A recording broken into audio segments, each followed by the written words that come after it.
Hey, good afternoon, everybody. We are back once again for another episode of Pickup Lines presented by Gamez, Law Firm, Integrity Roofing and Siding, and the Sabinal Group. We are live once again inside the all-electric Lexus RZ 450e, courtesy of North Park Lexus San Antonio, and North Park Lexus at Dominion, under a beautiful shade tree at the estate, the fabulous home of my guest today here, the one and only Fernando Badillo. Yes. Good to see you, sir. Likewise. Thank you for having many trees in your front yard here. That always helps when I'm trying to do a live broadcast. I have 120 of them, so yes. Hopefully you don't have to maintain all of them.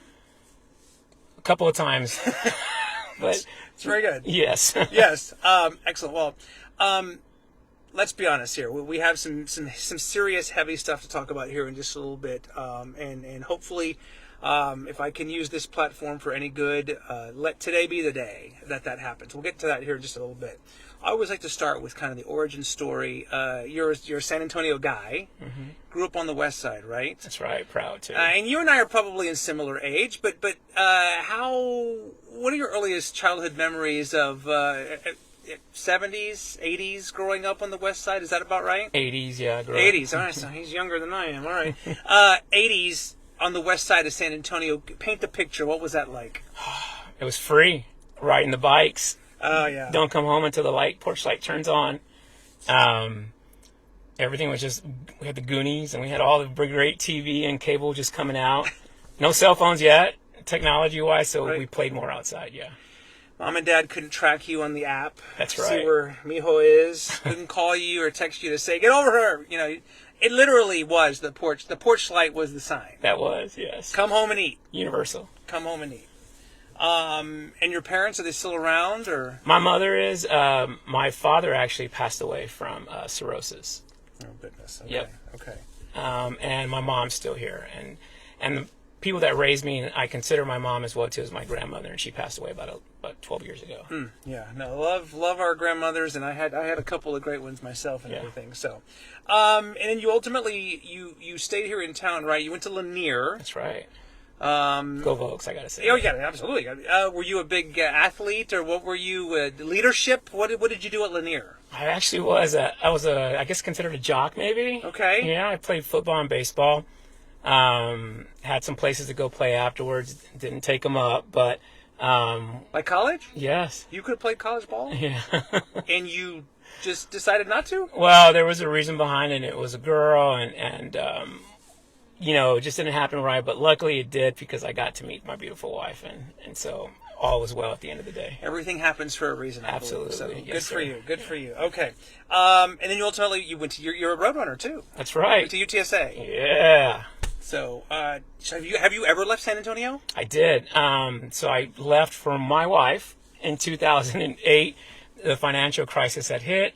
I actually had gotten laid off from my job. And I was interviewing for the Texas area, but I told him my wife was from the Kentucky area. Okay. And they offered me the job in the Cincinnati area. I moved out there.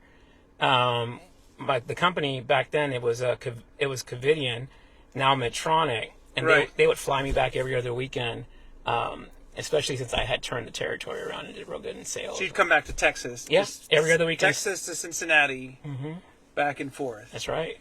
And I'm guessing, I've never been to Cincinnati, I'm guessing it's a little different than the west side of San Antonio. It is a lot different. Ohio, for that matter. That's right. No disrespect, I'm just saying it's got to be a different, I'm guessing. No disrespect. Have several friends that still live in the area and family as well, too. And so it's a beautiful place, but I prefer here. So then you ultimately ended up being back here full time. That's right. And you have no intention of leaving anytime soon. No, the roots are very deep here. I get it. And until we leave is probably when we retire and we get to go travel a little bit more. It gives you something to look forward to. That's right. So, yeah. So you were in the medical sales. Mm-hmm. That was your career, and so that exposed you to a lot of things in medicine. Conditions, what have you. I can only imagine the wealth of knowledge, the things you soaked up over the years doing all of that. Man, I've been in a lot of different modalities, different disease states. I've sold a lot of disruptive technology. What that just means is new technology that's being introduced on how to treat an old disease or a different approach to it. Yeah. Yeah. You could have been a doctor yourself. I don't think so. I prefer the sales aspect of it. You get to interact and see the high level of and learn a high level of medical competency, but at the same time, I don't have the debt, and I don't have... It's a good point. You weren't in school for 12 years or however long it was. That's right. But sales is not easy, though. It's not, but coming from the West Side, you have that tenacity and that want and that drive, and I transitioned that energy into there, and God has blessed me for many years in being successful at sales. Yeah. Okay. How aware over the years were you of your own personal health? I'm the first to admit I haven't always taken the best care of myself. I'm trying to be better at it now. Yeah. But how aware were you? You were an athlete, obviously, in high school. As long as I've known you, you've been in great shape. So how aware were you of your personal health? And I know you said your dad passed away from cirrhosis and everything. So how much did you know about all that? I learned it from other family members previous to him, men in my family. Right. My family, blue collar worker, out there working every day, putting in the hard work, labor. Yeah. And then as soon as they get out of work, their reward was to have a couple of drinks. And they did that every day, fortunately, unfortunately for the family, and to provide and way of life. And, I have something right now that from a liver aspect that I've learned a lot about cirrhosis prior to, in terms of their death and what happened. And then, and then as time goes on, I got to learn a lot more about the liver and the disease. Because you said that there were men in your family in their I'm in my 40s. That's kind of that they lost their lives. That's right. But maybe the awareness back then, wasn't there obviously as it is today, or just the machismo, whatever you want to call it. Yeah, that's right. Well, going back to like the old porch light, right? We didn't have the means of communication from cell phones and the access of Google and Britannica's encyclopedia in our hand, right? To open up a book, thumb through the pages, that's right, and everything. Yeah. So interesting. Okay. Well, you touched on it a minute ago. You actually have a medical bracelet on, right? I think most people will recognize that as something from a hospital. That's right. So let's get into what you're dealing with right now. Is it an exaggeration to say this is something that is life and death for you? It is. So I have what's known as PBC. Okay. And so it's a mouthful for even me to say it and having been diagnosed with it. So it's primary biliary cholangitis. And essentially it's an autoimmune disease that also it just attacks the liver. It woke up inside me. It was sitting there, decided to wake up a couple of years ago, and then just started attacking my liver. Kind of like the way we suffer from allergies in essence, right? Where it's just simple pollen. It's not harmful, but the body feels a need to react and want to protect itself. And so in this case, it's overprotecting itself and it's killing the liver. So quite literally, as we're sitting here, again, and I'm trying to be as respectful, but there's a seriousness to this that your liver is dying as we speak. That's right. And so right now, I'm at a point where there's a scoring system, and it's called the MELT score. It's between 0 to 40. Okay. And in August, I was at about a 17, and I got some type of flu. Labor Day weekend or September, the 1st of September, and it put me down, and a lot of things. My immune system is a little compromised right now, right? I would think so. And so at the end of the day, I had the flu. I recovered, but then I started getting all this fluid, and it was just all these things. So the bracelet today is actually, I had to go get a liter of fluid drained for me today. And that's been the last 2 weeks of looking like that. But yeah, so what happened was my score went down, and I only have a couple more points before I start hitting kind of the real danger level. This is an opportunity to get a living donor, and the living donor is, a lot of people don't know about it. Right. They know about the donor, and I even wear the pin too for Donate to Life. Yes. And in fact, we have friends that participate in a lot of from the Consejo side, that participate in that type of fundraiser and drive as well too.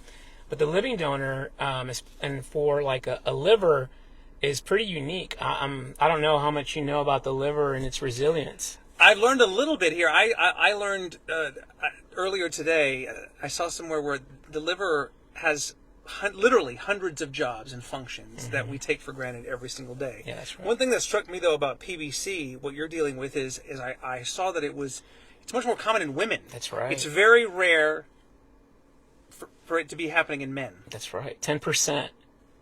And so I jump on these chat forums and groups. There's support groups. Right. And it's all women. It's all women. It's all women. And so, which is nothing wrong with that, because I was raised by women. Right. And I'll get into that a little later. But yeah, it's mainly women. And I feel fortunate and blessed that my hepatologist was able to diagnose it. Yeah. So what is your earliest, you said you knew that you had men in your, and it is genetic. That's right. So you weren't completely shocked when you found out this was happening to you. Here's the thing. Didn't know that it existed in the family until I'm the first one to get the test or actually go through it all and be confirmed.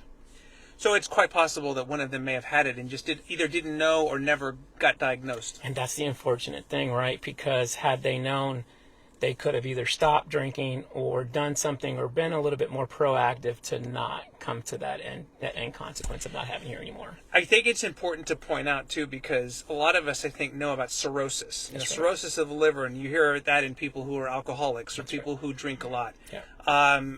I don't think by any means are you an alcoholic or anything, but to be clear, what you have, the PBC, is you're essentially born with it, or you said it was activated in you. That's right. Nothing to do with how much alcohol you consume whatsoever. And you know what's funny about that is alcohol is not the cause. I do enjoy, a drink here and there. Of course you do.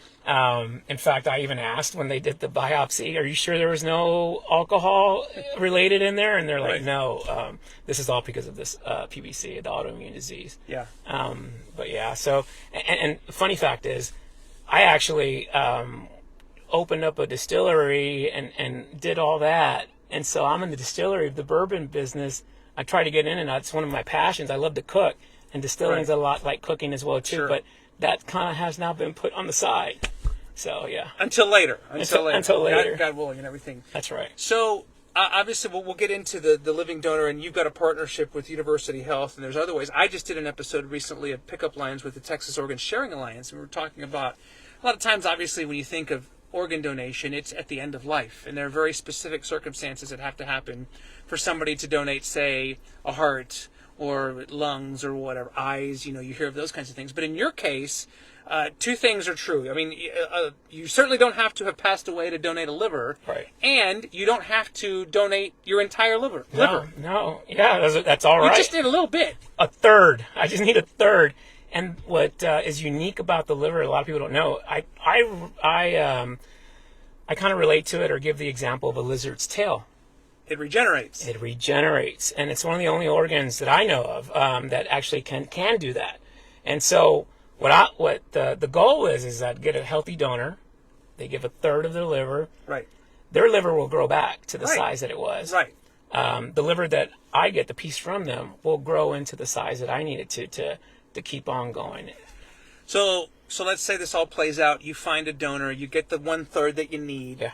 Put it in there. Starts to grow. How do you protect the new liver or the new piece of liver that you're getting from a donor? It's just it's trying to live clean, right? Yeah. It's the healthy eat. I mean, we go back to. I mean, you go to a lot of things, and food source is always Right. atop of it, and it is a drug in essence to how we feed our body and nourish it.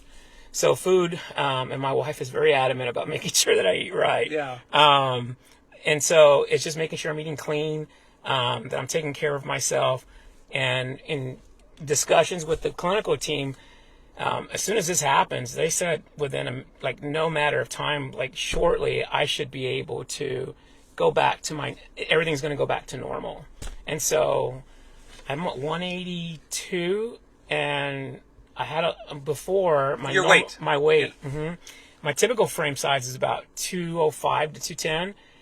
And I had a lot more muscle. So, yeah, I know fishermen like to brag and do this and that, right? But at the end of the day, I did have a lot more muscle. I mean, I'm kind of fortunate I had that muscle. Yeah. Because then I would even be more skin and bones. Hey, could have played college football. So the man's telling the truth here and everything. So for those, again, who, the uninitiated who don't know, as we're sitting here right now, are you in any pain? I know lethargy or being lethargic, being tired is a symptom. That's right. I've heard itching is a symptom as well, but are you in any pain or discomfort? It comes and goes. Definitely, I do get, I don't have full energy full day. Yeah. It's kind of like there's a dimmer going on and somebody's slowly turning off the lights. And sometimes I just have to stop, take a quick break and rest a little bit. And then there's times where I have the energy, but in terms of pain, today I have this badge on, or the bracelet on from because I actually got had a procedure done, parathesis, and that's where they actually drain fluid from my abdomen area. Last week it was 2 liters, today it was 1 liter. So when you have all this fluid, in my small frame, there's a lot of discomfort. So my muscles, I'm carrying the extra weight. And forgive me, I think, is it because the PBC attacks, is it the bile ducts in the liver, and so you what is it, an excess of bile, or what essentially are they draining? So it's not bile, it's actually just fluid that's building up because the organ isn't working correctly. And so then there becomes this just buildup of fluid, and there's some people that go in and they take like 4 or 5, they take several liters, more than the 2. I can only imagine that. Right. But but today I feel good, and having that liter drain, I feel even better today. Even better, very good. Well, listen, the man knows how to market too. He's a walking billboard. So let's talk about the website here, because the website was just launched, I think, this week, right? Just a couple of days ago. That's right. And I think it's pretty self-explanatory. It's Liver for Fern. Can we get a little? There we go. Thank you. In case we forget, liverforfern.com. That's the website. You can go on there right now.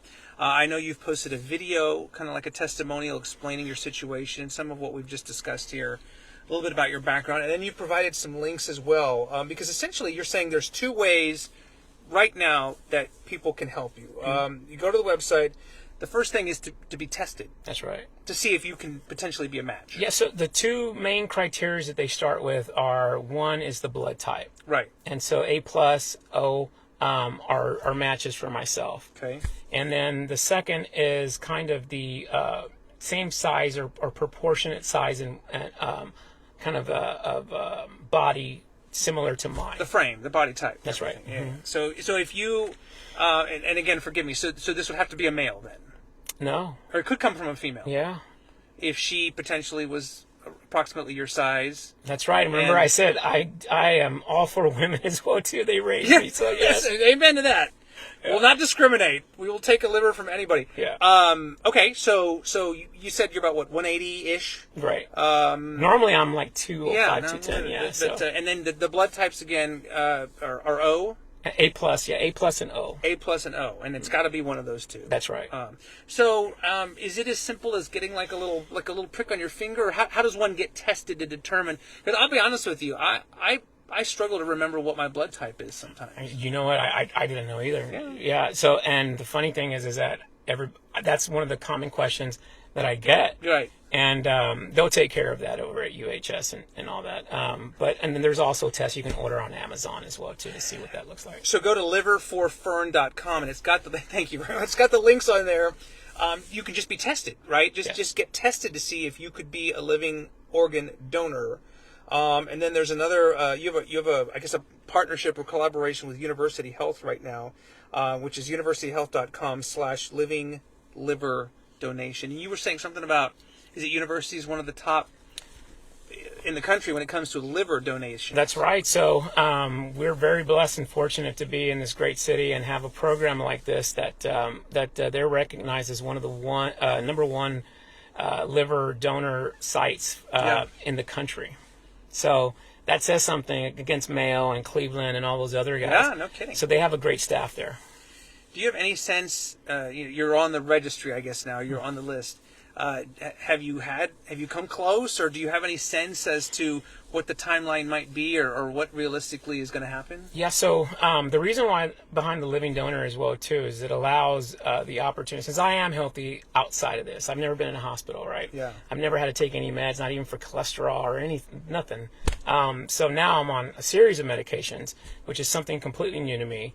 But my body underneath behind the liver Yeah. is completely healthy, and so they expect just a complete turnaround, rejuvenation, Right. and back to my old healthy self. And to be clear, in this, to where you are, there's no cure for this, and you're past the point where medications. I mean, it's just trying to, like you said, prolong everything as much as you can, and buy some time. That's right. And so what I didn't mention though is so my score now is a 23, and so I was just told that 30 is the next number where they kind of they don't look at living donors around that point anymore. Then I have to wait for a cadaver, and if I wait for the cadaver, then there's a lot more potential for at risks or things I cannot control. And I'm not saying that could happen, but there's more of chances increase. This is an opportunity where somebody can help.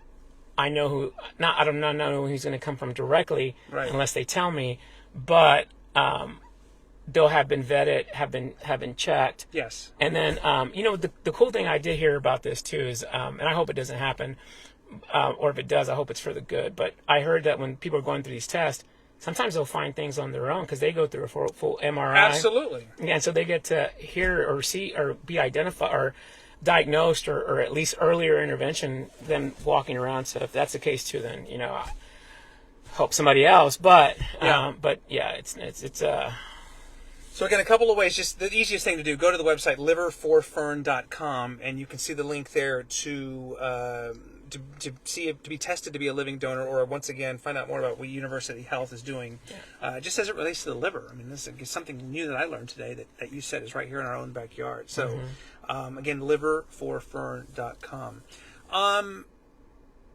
Forgive me if this comes across as morbid and everything, but just I know there's a sense of urgency here. How much time do you think? I know you're trying to buy time and everything, but realistically, what are we working with here?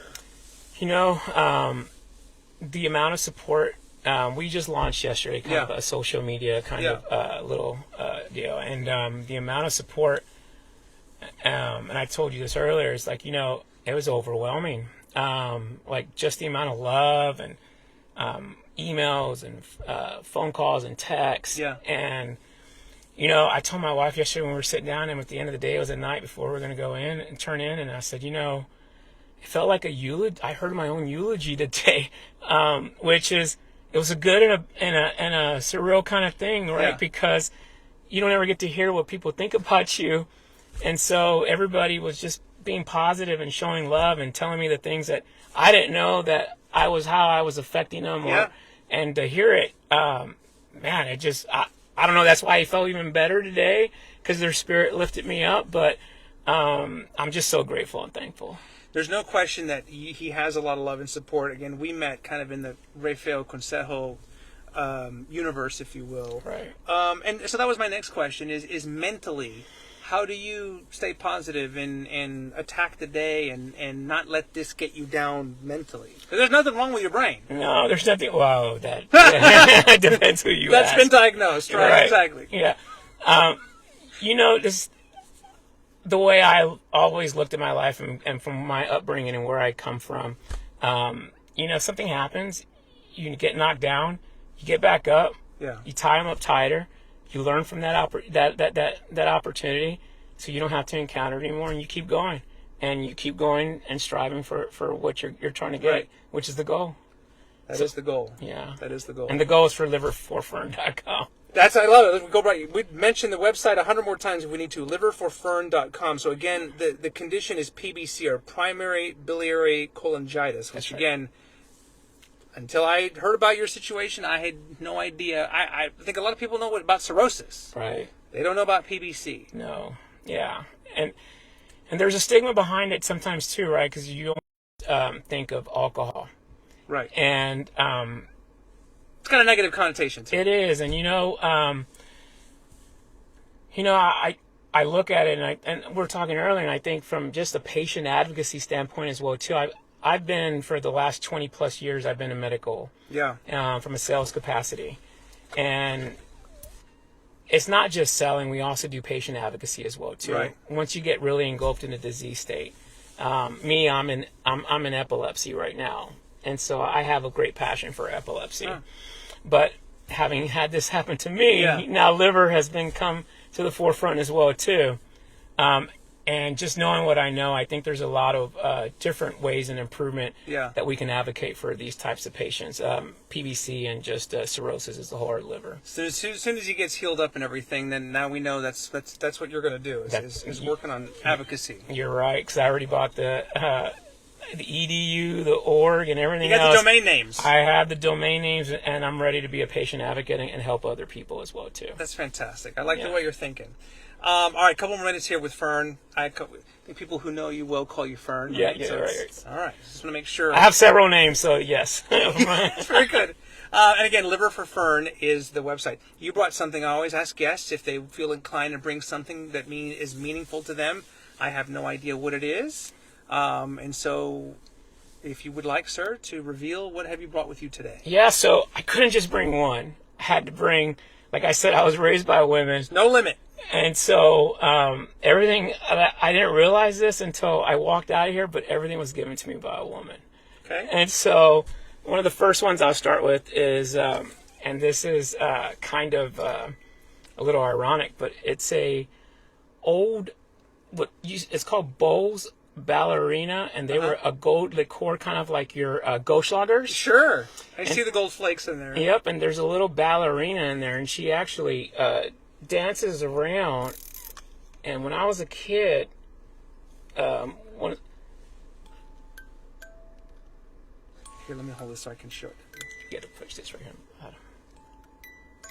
And so there she goes. Yeah, so when I was a little kid, a lady, she was my aunt, but she's more like my grandmother and took care of me. She would put that on to soothe me. I love it. That's super cool. And so it burnt in a fire. Oh! And wow. my wife, without me knowing, had it restored. Get out of here. Yeah. That's super cool. Isn't that special? That's really cool. I'd never seen anything like that before. Yeah, it's pretty neat. And so another thing that I have that really means a lot to me is my grandmother, who was my mom to me.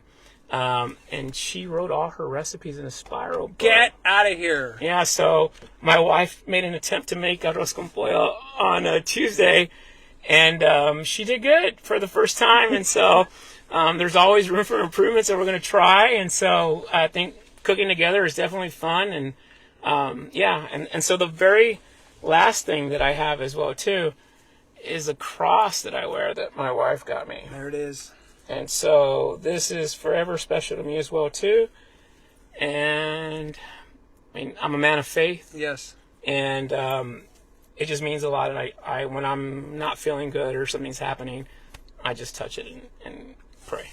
I was wondering if you ever, I know you're a man of faith, but when something like this happens to you, is it tempting to kind of question, like, why me, or what is happening here, and you kind of look to the higher power and for a little clarity on that? You know, of course you probably, I think I was maybe mad for a little while. I mean, why me? Yeah. But that lasted for just a couple of seconds because, I truly believe that God gives us these challenges, these obstacles. It's already written, and He knows that we can overcome.